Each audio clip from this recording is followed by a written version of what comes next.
Hey y'all, I'm back with Bernice chapter 2, and I'm gonna start where I left off at. Except she didn't die. She didn't even get a fever. She didn't even have a cough or much of a tickle in her throat. The only thing she had was a headache, which always happened when she was distraught. Wallace, on the other hand, had died the next morning. She never forgot the last minutes and seconds of her baby boy struggling in his arms.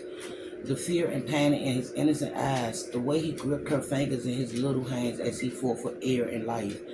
After a while, his face changed and grew gray, then got darker and darker.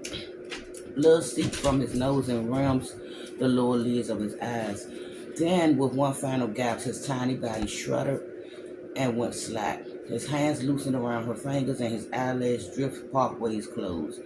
She held him in her arms and stared at his face for what seems like forever, then got up, laid him in his crib, and collapsed on the floor, shrieking over and over until she tasted blood.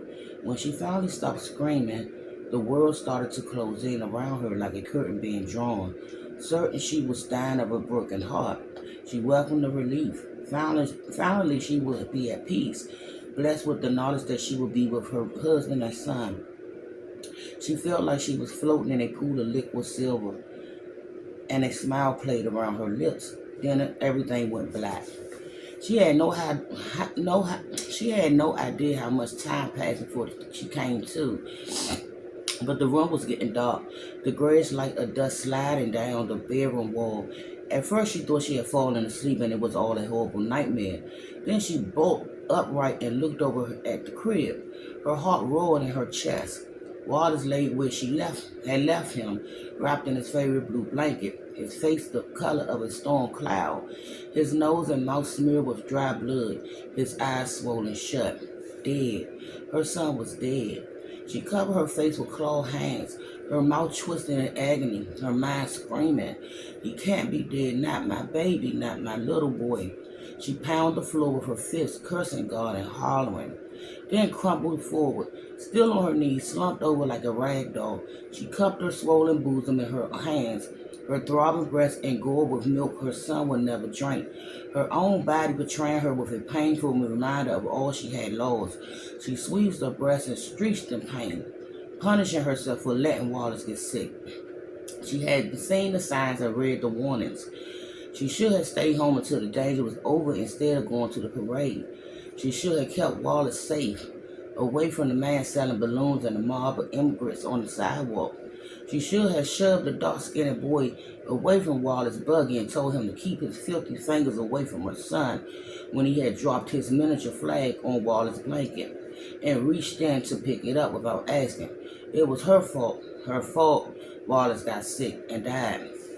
Then, after a minute of anguished sobbing, she pushed herself up on her hands and knees, swayed upright, and sat on the bed, her mind reeling. How was her heart still beating, her lungs still drawing air? She picked up her son with gentle hands and kissed his cold forehead, his tiny lips, his miniature fingers, and prayed that her bleeding, shattering heart would kill her and put an end to her suffering. Then she laid on her side on the mattress and cradled him to her chest, hoping her mind would shut down and release her own pain.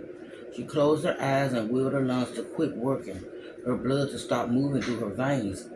She cursed God for taking her son, for deserting her in her hour of need. Then she begged him to take her too. Her prayer went unanswered. That was 3 days ago. Now Wallace lay like a stone in his crib while she stared out the window, trying to figure out how to end her life.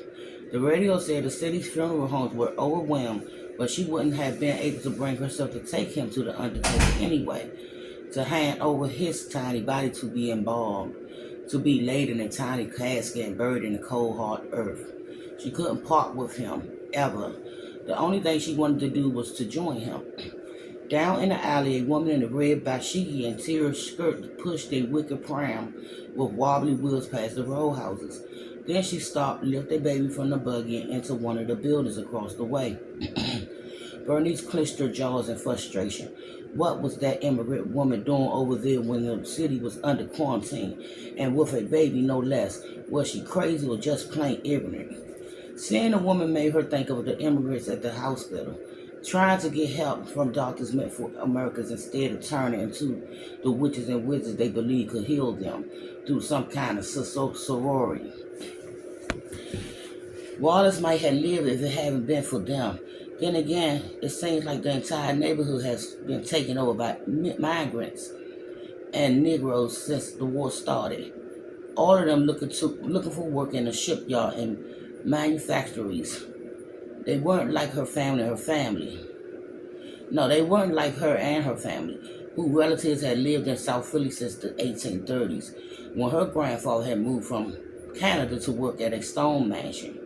Now the entire city was teeming with large ghetto houses, every type of foreigner she could think of, and they were stealing jobs from real Americans like her late father, who had worked at the shipyard for over 40 years until a German who lived across the street, Mr. Lange, was hired to replace him.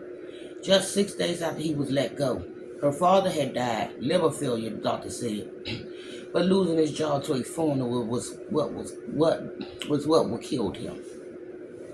Like they done outside the hospital, the newcomers crowded around the market stand in their all clothes, holding up check outlines because they couldn't speak English.